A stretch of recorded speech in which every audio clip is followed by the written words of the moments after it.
दोस्तों फिर से आप लोगों के सामने हाजिर हो गया हूँ ये कहानी के साथ। आज जिस कहानी को सुनाने जा रहा हूँ, इस कहानी में एक लड़की जो है अपने घर से बाहर जब भी निकलती है, कुछ काम काज की वजह से उसे घर से निकालना पड़ता था। यानी घर की कुछ ज़रूरत की सामान लाने के लिए उसे ही घर से निकालना पड़ता है, क्योंकि घर में दो औरतें रहती है। एक तो वो खुद लड़की होती है और दूसरी उसकी माँ।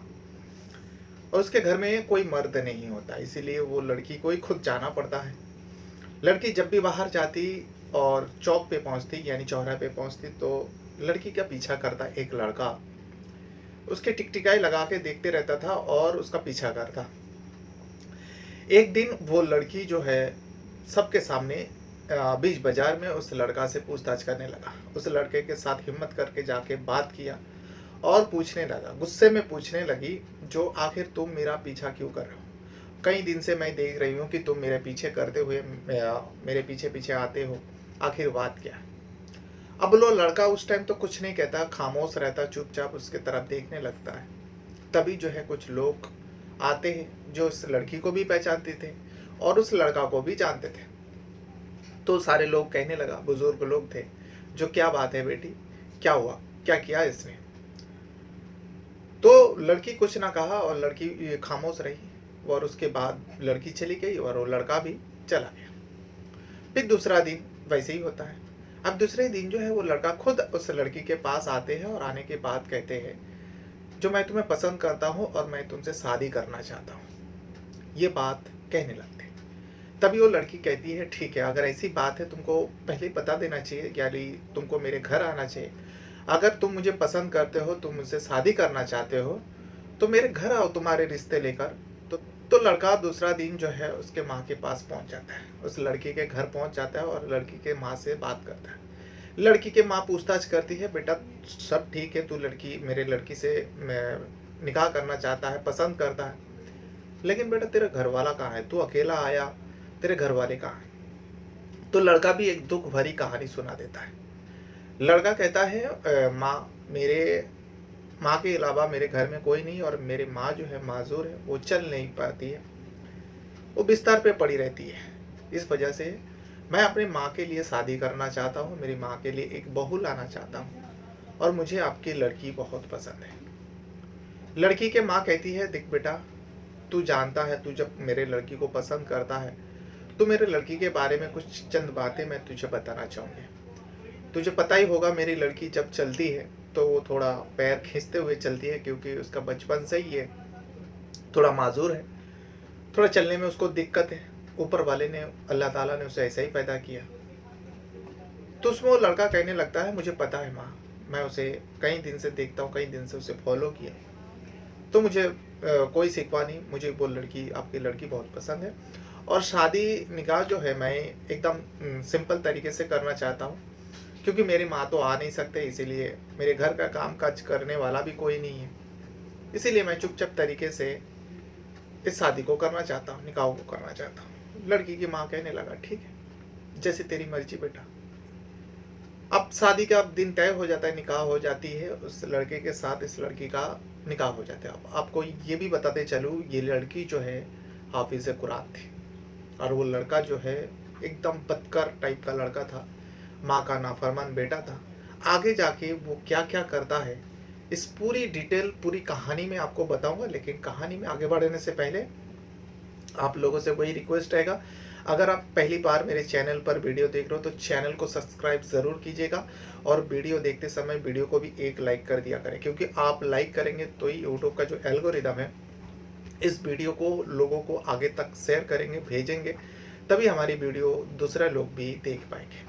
तो आप लोगों से रिक्वेस्ट है, वीडियो छोड़ने से पहले आप एक वीडियो को लाइक कर देंगे तो आपकी मेहरबानी रहेगी। तो कहानी की शुरुआत होती एक गांव से। उस गांव में एक माँ और बेटी रहती थी। बेटी का नाम जो है तबस्सुम होती है। तबस्सुम हाफिज कुरान होती है और एक पैर से माजूर है, यानी वो चल फिर तो लेती है लेकिन थोड़ा पैर खींचते हुए चलती है और ये उसकी पैदाइश है। यूं दिन गुजरते गया, लड़की जवान हो चुकी है। लड़की की उम्र जो है 17 साल हो गई। अब 17 साल आते आते जो है उसकी माँ के लिए लड़की बोझ बनते जा रही थी, क्योंकि घर में कमाने वाला कोई नहीं था। एक तो लड़की ये जो हाफिज कुरान थी, घर घर के थोड़ा बहुत सहूलियत के लिए वो उसी इलाका में जितने भी बच्चे हैं बच्चियां हैं दिली तालीम दिया करते, तो उसमें से थोड़ा बहुत जो भी हादिया लोग देते थे उसे घर का थोड़ा आमदनी होता। लेकिन माँ एक अच्छे दफ्तर में काम किया करती थी, अभी वो काम भी छूट चुकी है, तो उसमें से कुछ पेंशन आता है, कुछ 1000-1200 रुपये पेंशन आते हैं। उसी पेंशन से माँ बेटी का घर चलते हैं। दिन गुजरते जा रहा था, लेकिन कभी कभार कुछ घर की ज़रूरत की चीज़ें की ज़रूरत पड़ती है तो लड़की खुद जाती है, पैर खींचते हुए जाती है, और उस लड़की को जो है सारे लोग पहचानते हैं, क्योंकि इनका अब्बा का इंतकाल हो चुका था। सबको पता है, करीब 4-5 साल हो चुका है उसके अब्बा का इंतकाल हुए। और लड़की बहुत ही नेक है, 5 वक्त की नमाज अदा करती, कुरान की तिलावत करती और बच्चे लोगों को तालीम दिया करती। इस वजह से उस लड़की को सारे लोग जानते भी थे और बड़े नेक है, इस वजह से लड़की की नाम बहुत है। लड़की हुई जब बाजार जाती तो एक लड़का उसका पीछा करता।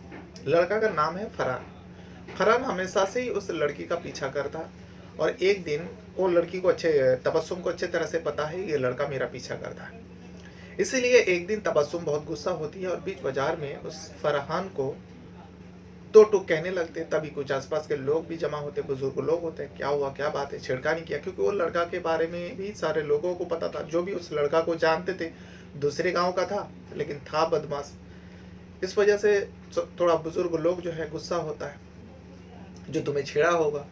लेकिन ये लड़की कुछ शिकायत नहीं करती। लड़की उस लड़का को पूछने लगती है, जो मैं हमेशा ही देखती हूँ तुम मेरे पीछे करते हो, आखिर वजह क्या है, तुम मेरा पीछा क्यों करते हो। ऐसी ऐसी बातें करने लगा तो लोग जमा हो गया। तो तबस्सुम सोचा कि चलो ऐसा ना हो, मार पिटाई कर दे उसके साथ, मारने लगे। अब एक अच्छा इंसान की पहचान यही होता है जो मामला को आगे ना बढ़ाए। बस लड़की को कुछ नहीं कहती, जो कुछ नहीं चाचा, बस ऐसे ही वो मुझे मेरे तरफ देखता है और पीछा करता है, इसीलिए मैं पूछी। ऐसा तो कुछ उसने गलत सलत बोला नहीं। खैर जो भी है, लड़का भी वहाँ से चला जाता है, लड़की भी चली जाती है।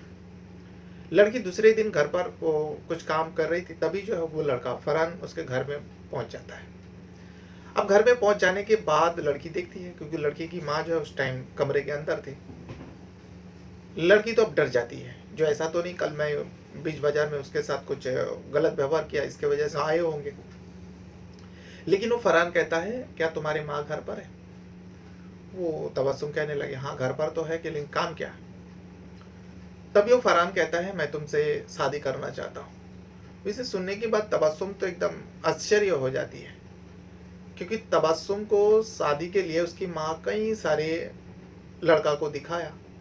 तबस्सुम सबको पसंद आती, लेकिन तबस्सुम की जो माजूर की वजह से, उसकी जो पैर खींच के चलने की वजह से उसे सारे लोग नापसंद कर देते। ऐसे तो माशाल्लाह उसमें कुछ कमी नहीं थी, हाफिज़ कुरान थी, दिली तालीम दिया करते थे बच्चे लोगों को, बड़ी नेक थी, 5 वक्त की नमाज अदा करती थी। लेकिन उसकी एक ही कमी थी, वो माजूर थी, वो भी पैदाइश थी। और ऐसा भी नहीं माजूर की वजह से चल नहीं पाता है, चल भी लेती है, जो आम इंसान नॉर्मल इंसान जैसे चलता है। जो रास्ता नॉर्मल इंसान 15 मिनट में तय कर लेती है, तो ये जो लड़की है तबस्सुम जो है उस रास्ते को तय करने में 20 से 25 मिनट लगा देते हैं। वही है उसके अंदर एक कमजोरी थी। खैर अब तबस्सुम जो है आंखें फाड़ फाड़ के फरहान की तरफ देखने लगते हैं। तभी जो उसकी माँ आ जाती है, कमरे के बाहर आ जाती है और पूछने लगता है, तबस्सुम कौन है ये लड़का। तो तबस्सुम कहने लगते हैं, माँ ये इसका नाम फरहान है और ये आपसे बात करने आया है। तो फरहान उसके पास जाता है और माजी माजी करके बातें करने लगता है और कहने लगते हैं, माँ जी मुझे आपकी लड़की बहुत पसंद है, मैं इसे निकाह करना चाहता हूँ। जैसे ये बातें सुनती है वो तबस्सुम की माँ सबसे पहले तो पूछते, बेटा तू कौन है, तू कहाँ से आया है, कहाँ रहता है, तेरे घर बार कहाँ रहता है। फरहान जो है अपने बारे में सब कुछ बताता है और कहता है, मेरे अलावा मेरी माँ है, मेरे घर में बूढ़ी माँ जो माजूर है, वो चल फिर नहीं सकती है, वो मतलब 4 पहिया में लेटी रहती है। और मैं जो ये निकाह करना चाहता हूँ, शादी करना चाहता हूँ मेरी माँ की वजह से, क्योंकि माँ के देखभाल के लिए एक लड़की की ज़रूरत, एक औरत की ज़रूरत है। इस वजह से मैं शादी करना चाहता हूँ, ताकि मैं काम काज आराम से, मैं दफ्तर में काम करता हूँ और मेरी माँ की देखभाल हो जाए मेरे पीठ पीछे। अब तबस्सुम की माँ सुनने के बाद लगा, जो बड़ी लड़का भी अच्छा है, नेक लड़का है, तबस्सुम से पूछा, जो तबस्सुम तू क्या चाहती है? तो तबस्सुम चाहती थी जल्द से जल्द इस घर से रिहा हो जाए, क्योंकि तबस्सुम की माँ खुद कह चुकी थी तू मेरे लिए बोझ है। दरअसल होता यूँ है, जब कुछ दिनों से तबस्सुम को लोग देखने के लिए आते थे, तभी जो है तबस्सुम की माँ को कहने लगी, तबस्सुम माँ तुम मेरे शादी को लेकर इतनी जल्दबाजी क्यों कर रही हो? मैं तुम पर क्या बोझ हूँ? तो इसमें तबस्सुम की माँ जो है वो कही थी, हाँ तू मेरे लिए बोझ है, तू जब तक इस घर जाएगी नहीं तब तक मेरा कुछ नहीं हो सकता। क्योंकि तबस्सुम की माँ जो है वो भी जवान थी। तबस्सुम की पैदाइश जब हुई थी, तब तबस्सुम की माँ की उम्र महज 17 साल थी। क्योंकि 16 साल की उम्र में ही जो है तबस्सुम की माँ की शादी हो गई थी उसके अब्बा के साथ। और कुछ साल बाद, अब तबस्सुम के पैदा होने के 5 साल बाद ही जो है तबस्सुम के अब्बा का इंतकाल हो जाता है। तब से लेकर जो है तबस्सुम की माँ अकेली पड़ चुकी थी। लड़की धीरे धीरे बड़ी हुई, 17 साल की लड़की हो गई। इसी बीच लड़की का शादी कराने के लिए कई जगह से रिश्ता आया, लेकिन उसकी वो जो माजूरी की कमजोरी की वजह से उसकी शादी टूट जाती थी। कोई उस लड़की को, तबस्सुम को घर के बहू बनाना नहीं चाहते थे। इससे बहुत परेशान रहती थी तबस्सुम की माँ। और इसी बीच जो है तबस्सुम की माँ की जो है उसी इलाका में एक धनी व्यक्ति के साथ रिश्ता बन चुका था।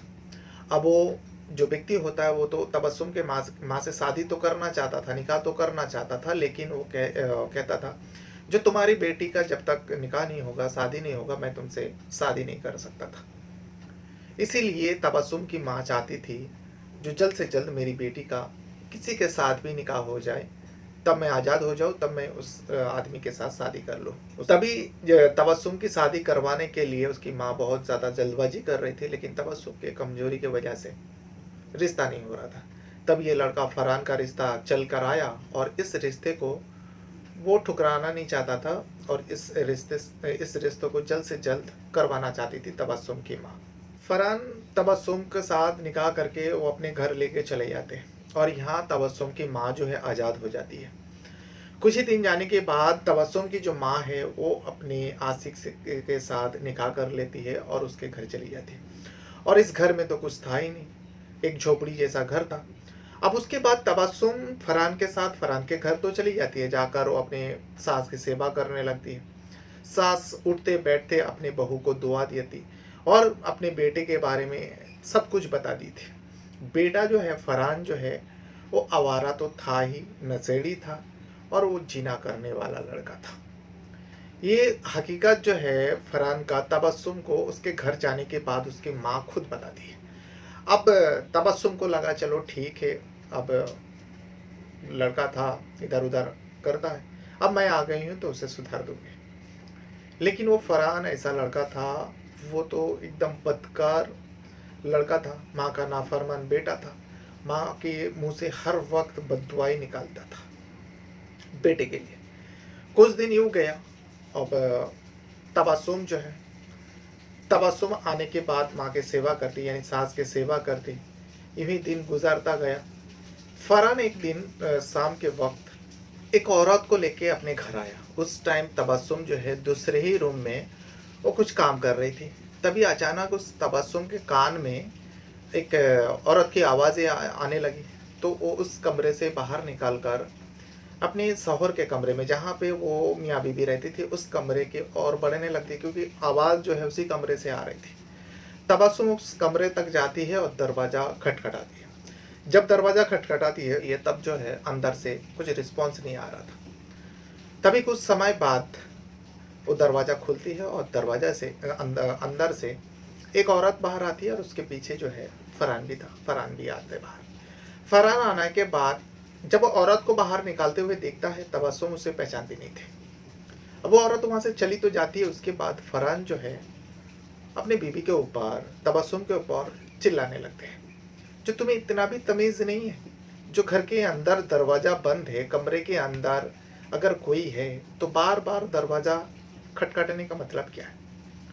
जब दरवाज़ा बंद है तुम्हें तो इतना पता होना चाहिए, जो कमरे के अंदर है वो हम लोगों से बात नहीं करना चाहता या मिलना नहीं चाहता, तुम बार बार क्यों दरवाज़ा खटखटा रहे थे? अब तबस्सुम तो सुना था ये इस टाइप का इंसान है, लेकिन ये अपने आंखों के सामने सब कुछ देख रही थी। अब उसे बर्दाश्त से बाहर हो रही थी। तभी वो पूछने लगा, आखिर बीवी है वो। तबस्सुम पूछने लगी, ये औरत कौन थी, तो तुम औरत को लेके कमरे में क्यों आए हो? तब फरहान कहने लगता है, तो मेरे मामले में तुम दूर रहो तो ही अच्छा है। वो बाजारू औरत है और मुझे उससे मिलना था, उससे कुछ काम था, इसीलिए मैं उसे लेकर आया। और क्योंकि तबस्सुम को पता था, उसकी माँ ने सब कुछ बताई थी, फरहान की माँ ने यानी उसके सास ने सब कुछ बताई थी उसके बेटे के, उसके पति के हकीकत के बारे में। इसीलिए तबस्सुम जो है एकदम उसके पैर तले ज़मीन खिसक जाता है, जो बीवी रहते हुए भी बीवी के सामने ये दूसरी औरत को लेकर आए, बाजारू औरत को लेकर आए और पूछने पर ऐसी जवाब। अब वो सोचने लगी थी तबस्सुम, जो मैं तो बर्बाद हो गई। वाकई ये इंसान जो है हैवान है, जिनाखोर इंसान है। अब वो करती वो जब भी नमाज पढ़ने बैठती और नमाज ख़त्म होने के बाद अल्लाह ताला के सामने यही दुआ मांगती, जो मेरे पति को हिदायत दे दे अल्लाह। वही सब दुआ मांगती रहती। कुछ दिन यूँ चला। अब धीरे धीरे जो है फरहान जो है उसकी हकीकत पूरा खोल के जो है तबस्सुम के सामने आ जाती है।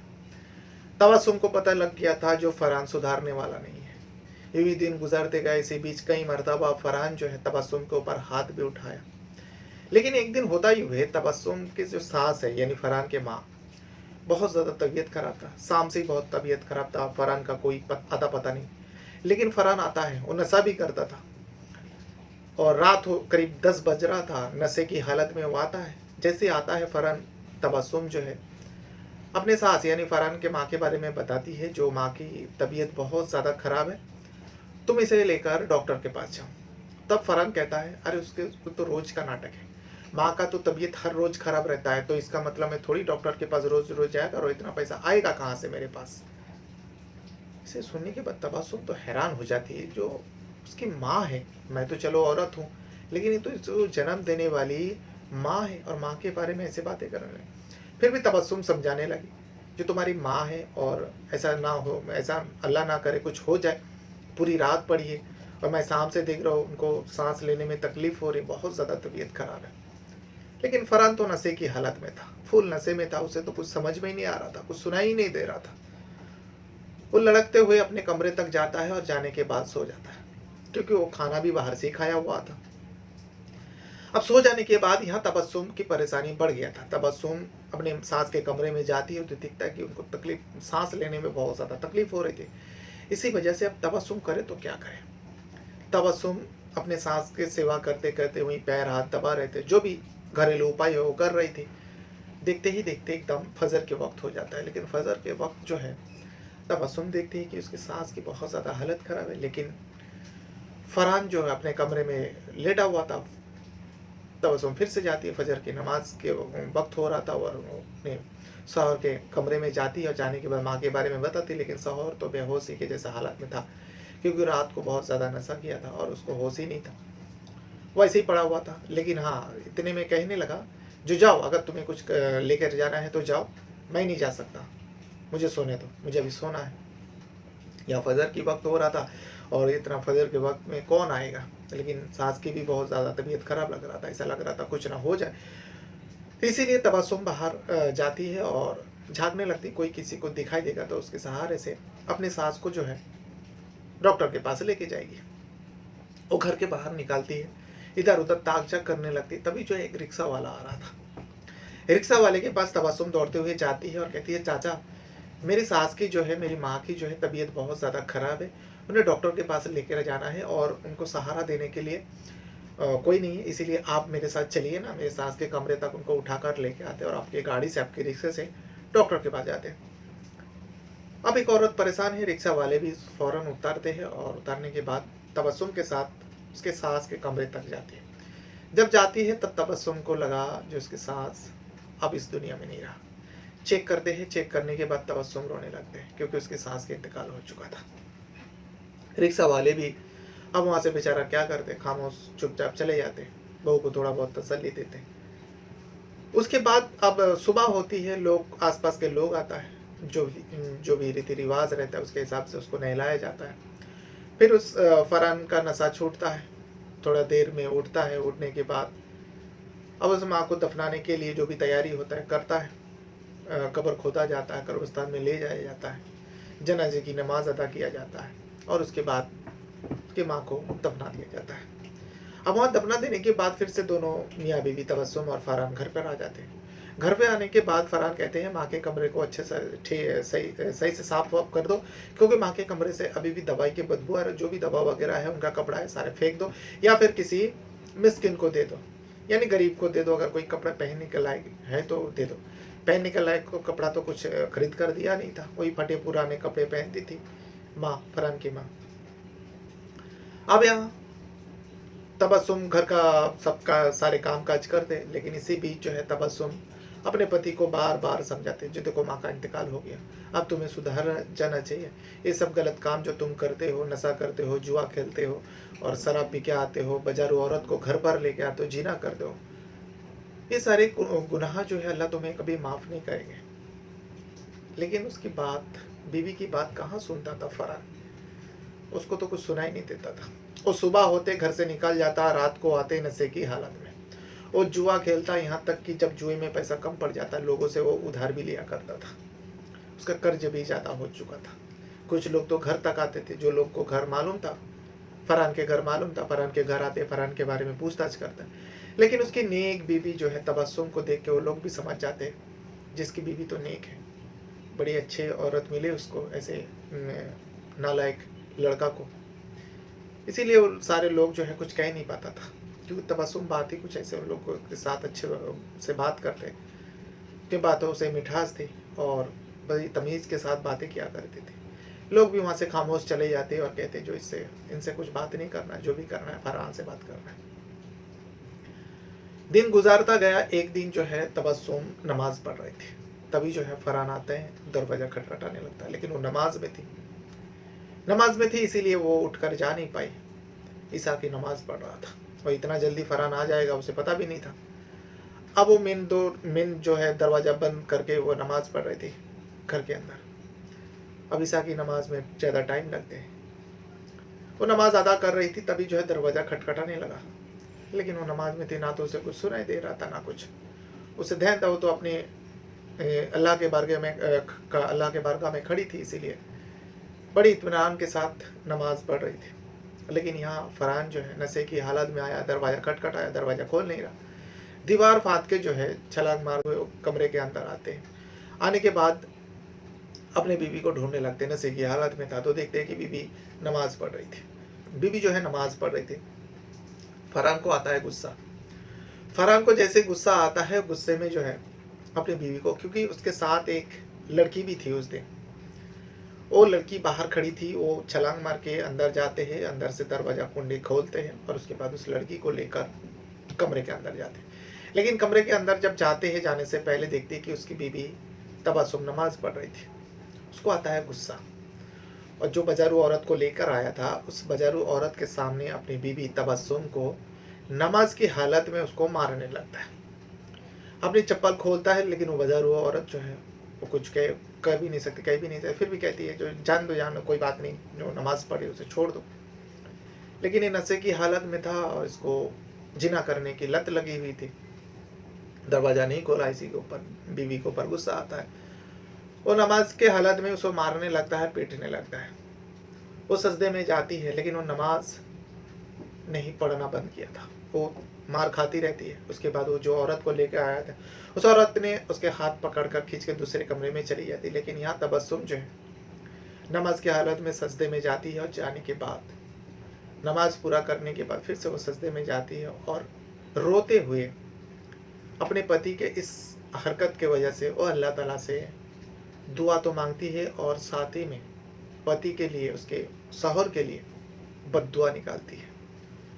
वो नमाज की सजदे में जाकर कहती है, जो अल्लाह, ऐसे पति होने से तो अच्छा है मैं विवाह बन जाऊँ, यानी मैं विधवा हो जाऊँ। ऐसी औलाद को तूने क्यों जिंदा रखा इस दुनिया में, जो अपने माँ का नाफरमान बेटा है, माँ को जीते जी मार डाला है, माँ का सेवा नहीं करता था। ये बीवी रहते हुए भी जीना करने वाली औरतों को घर लेकर आता है, बीवी के सामने सारी औरतों से जीना करता है। अल्लाह तेरा क्या है ऐसा इंसाफ है, जो अच्छे लोगों को तू अपने पास बुला लेते। अपने सास के बारे में कह रही थी, और ऐसे ही जीना करने वाला ऐसा शैतान लोगों को तूने दुनिया में खुला छोड़ दिया। तू अपने फजलो करम से इस ऐसे इंसानों को ऊपर अजाब नाजिल फरमा। यही सब दुआ मांगती, यानी बद्दुआ निकाल रही थी उसके मुंह से सजदे में जाकर, और इसी सजदे में जाकर वो पड़ी रहती है। तभी जो है वो जीना करने वाली, जो जीना करने के लिए जिस औरत को, बजारू औरत को लेकर कमरे में गई थी, वो चीख के बाहर आ जाती है उस कमरे से। दूसरे कमरे में थी फरहान के साथ। वो जोर से चीखती है, आसपास के लोग आते हैं, क्योंकि चीखने की वजह से आसपास के लोग आते, आने के बाद देखते कि ये तो कोई दूसरी लड़की है। कुछ लोग उसके पहचानता भी था, जो ये तो बाजारू औरत है, और फरहान के बारे में भी पता था, वो अक्सर बाजारू औरत को लेकर आते हैं। तभी जो है सारे लोग पूछने लगे, जो तुम कौन हो? तो कहने लगी, जो मैं एक बाजारू औरत हूँ और मुझे फरहान लेके आया, कुछ पैसा दिया और मुझे लेकर आया, लेकिन तुम चीखे क्यों, चिल्लाए क्यों? तब वो बाजारू औरत कहने लगा, जिस कमरे में फरहान मुझे लेकर गए थे, बस वो मेरे साथ जीना करने ही वाला था कि तभी उसकी शक्ल जो है अजीब सा बन गया। अब वो अजीब का जानवर बन गया, अब वो फरहान नहीं रहा। ऐसी बातें सुनकर जो है सारे लोग हैरान हो जाते हैं। सारे लोग उस कमरे में झांक कर देखता है, फरहान के कमरे में, जो ये औरत कह रही थी, ये जीना करने वाली बाजारू औरत जो कह रही थी। बाकी सारे लोग जब उस कमरे के अंदर झांकता है, सारे लोगों के पैर तले जमीन खिसक जाते हैं, क्योंकि फरहान की शक्ल जो है एक कुत्ते की शक्ल में तब्दील हो चुका था। पूरा शरीर तो फरहान का था, लेकिन उसके चेहरा जो है कुत्ते का चेहरा बन चुका था। तभी सारे लोग तौबा तौबा करने लगे, और इस मंजर के बारे में वो जो जीना करने वाली, जीना जो बाजारू औरत है, सारे लोगों को बताने लगे जो कुछ ही समय पहले क्या हुआ था। सारे लोग उस फरहान की औरत तबस्सुम को भी ढूंढने लगे, जिसकी बीवी कहाँ है। तब वो औरत कहने लगी, इसकी बीवी जो दूसरे कमरे में नमाज पढ़ रही थी। तो कुछ लोग जाते हैं, आवाज़ सुन के, जो तबस्सुम बाहर क्यों नहीं आई। तबस्सुम के बारे में सारे लोगों को पता है, बड़ी नेक लड़की, नेक बेबी थी इसके। तभी जो है सारे लोग उस कमरे में भी जाता है, तो देखता है कि वो तो सजदे में गिरी है। लेकिन ये बाजारू लड़की कह रही थी, ये तो बहुत समय पहले से नमाज पढ़ रही थी। लोगों को संदेह हुआ, जो इतनी आवाज़ के बाद भी वो उठी क्यों नहीं। तो उसमें से कोई एक औरत जाती है और उसको हिला कर देखती कि उसका इंतकाल हो गया, सजदे में ही उसकी मौत हो गया। लेकिन जब उसका चेहरे सामने आता है तो देखता है कि उसके आँख से आंसू निकल रहे थे, यानी वो रोते हुए सजदे में गए, अल्लाह से फरियाद करते करते उसका इंतकाल हो गया। अब यहाँ जो है, जो फरहान है, उसकी शक्ल तो एक जानवर बन चुका था, लेकिन इस पूरी हकीकत, उससे पहले कुछ समय पहले जो कुछ भी हुआ तबस्सुम के साथ फरहान ने किया, उस बाजारू औरत ने कहने लगे। जो दरवाज़ा नहीं खोल रही थी, तो ये दीवार फाँद कर अंदर आए, दरवाज़ा खोला, मुझे लेकर कमरे में जाने लगे। तभी जो है उसकी बीवी के ऊपर इसकी नज़र पड़ता है, फरहान की नज़र पड़ता है। उसकी बीवी नमाज़ पढ़ रही थी। वो जाकर अपनी चप्पल खोलता है और चप्पलों से अपनी बीवी को मारने लगता है, लेकिन मैं रोकना चाहा। मैं कहा, जो नमाज़ पढ़ी उसे जाने दो, छोड़ दो, नमाज़ पढ़ी इसीलिए दरवाज़ा नहीं खोल पाया। लेकिन फरहान जो है नशे की हालत में था, नशे में था, इस वजह से उसे मारने लगा, पीटने लगा। लेकिन तबस्सुम नमाज़ पढ़ना बंद नहीं किया था, वो नमाज़ पढ़ रही थी। तभी फरहान जो है थक जाते हैं, मार पीट का, लात मारते हैं, चप्पलों से मारता है। जब वो थक जाता है, तब वो जो है मुझे लेकर कमरे में जाता है। बस मेरे साथ वो ये कुछ करने ही जा रहा था, तभी इसकी शक्ल जो है ऐसी कुत्ते की शक्ल में तब्दील हो जाता है। तब मैं चीख के बाहर आ जाती हूँ। ये सारी बातें सुनने के बाद उस इलाका में तो एकदम हड़कंप सी मच जाती है, सारे लोग आ जाते हैं। उसके बाद क्योंकि तबस्सुम का इंतकाल हो चुका था, तबस्सुम को नहलाया जाता है, क्योंकि नेक बीवी थी, वो नेक लड़की थी। उसको नहलाया जाता है और उसके बाद उसको दफनाने के लिए कब्रिस्तान जाया जाता है। लेकिन तबस्सुम की माँ नहीं आई थी। तबस्सुम की मौत के बाद भी तबस्सुम की माँ नहीं आई थी। तबस्सुम की मौत की खबर जो है तबस्सुम की माँ को दिया गया, लेकिन वो अपने शौहर के साथ एक बड़े से घर में रह रहे थे। जब उसके बारे में बताया गया, जो तबस्सुम का इंतकाल हो गया, तो तबस्सुम के माँ को पता चला। तो तबस्सुम की माँ आना तो चाहती थी, लेकिन उसके शौहर जो है आने नहीं दिया, जो उसके साथ कोई रिश्ता नहीं रखना। जो एक जीना करने वाले लड़के की बीवी बनकर रह रहे हो, उसके साथ हमारा रिश्ता नहीं रहेगा। क्या बेटी मर जाती, माँ को मिलने नहीं देता है वो व्यक्ति भी कोई अच्छा इंसान नहीं था। अब क्या करते, तबस्सुम की माँ के शौहर था वो, इसीलिए उनका कहना माना। तबस्सुम को यहाँ तो कब्रिस्तान में दफना देते हैं, और उसके बाद यहाँ जो फरहान है अब गली के लोग, वहाँ के लोग जो है, इसकी अजीब सा शक्ल को देख के सब लोग डरने लगे। कोई पत्थर मारते, कोई यहाँ से भगाने की कोशिश करते। तभी कुछ लोगों ने मिलकर उसके गले में पट्टा डालता, क्योंकि वो कुत्ता बन चुका था। सबको लगता था तो अल्लाह का अजाब उसके ऊपर नाजिल हुआ। ऐसा ना हो इस मोहल्ले में रहे तो हमारे मोहल्ले के कुछ गलत सलत तो हो, अल्लाह का अजाब नाजिल हो। इसी वजह से फरहान को कुत्ते के पट्टा डाल के गले में कुछ लोग मिलकर उसको जंगल में छोड़ आता है। और जंगल में फरहान इधर उधर भटकते हैं, लेकिन जो भी इंसान उसको नज़र आता है उसके पास जाता है, फरियाद करता है, माफ़ी मांगता है, सारे लोग उसकी शक्ल को देखकर हैरान हो जाते हैं। और सारे लोग यही कहते हैं फरहान को, बताते जाओ, अगर दुआ मांगना है तो अल्लाह ताला के सामने जाओ, अल्लाह के सामने दुआ मांगो, अल्लाह के सामने गिड़गिड़ाओ। अगर हो सके तो अल्लाह ताला तुम्हें माफ़ करेंगे, क्योंकि अल्लाह माफ़ करने वाले हैं। दिल से अगर माफ़ी चाहोगे, हो सकता है तुम्हारे इस गुनाहों का भी माफ़ फरमा दे। क्योंकि इस फरहान ने जो कुछ भी किया था, सारे लोगों को पता चला। जो फरहान अपनी बीवी को ही नहीं, अपनी माँ को भी मारता था। जब नशे की हालत में आता था, माँ बिस्तर पे पड़े रहते। एक मर्तबा तबस्सुम के सामने जो है फरहान, माँ जब पानी मांग रही होती है, उस टाइम फरहान को आ जाता है गुस्सा, जो बार बार पानी मांग रहे। तो पानी नहीं दिया, बल्कि उसको जाकर, अपनी माँ को जाकर चप्पलों से पीटने लगे थे। तो माँ ने भी बद्दुआ दिया था, जो बेटा तेरी हालत ऐसी होगी, जो तुझे दुनिया वाले थू थू करेंगे, तुझे लोग पत्थर मारेंगे। और वैसे ही उसके जो जीते जी माँ की जो बद्दुआ है, जीते जी उस फरहान को दिखा दिया। लोग तो थू थू कर ही रहे थे और लोग पत्थर भी मार रहे थे, क्योंकि माँ की बद्दुआ थी। इसीलिए कभी भी माँ के नाफरमान ना बनिए। माँ के नाफरमान बेटे को माँ हमेशा ही बद्दुआ देती है। ऐसे तो कहा जाता है, माँ की दुआओं में भी जितना असर है और बद्दुआओं में भी उतना ही असर है। इसीलिए कभी भी अपने माँ का दिल कभी भी दुखाना नहीं चाहिए, उन लोगों का नाफरमान कभी नहीं होना चाहिए। लेकिन ये फरहान जो है अपनी माँ को मारता था, पीटता था। इसीलिए अल्लाह ताला ने जीते जी उसके ऊपर अजाब नाजिल फरमा दिया। तो ये था वो पूरी वाक़या। आपको इस बारे में, अगर इस वाक़या के बारे में, इस कहानी के बारे में अगर आपको कुछ कहना है, कुछ बताना है, तो वीडियो के कमेंट बॉक्स में आप ज़रूर बता सकते हो। और इस वीडियो को देखने के लिए आपका बहुत बहुत धन्यवाद करता हूँ। Thank you very much.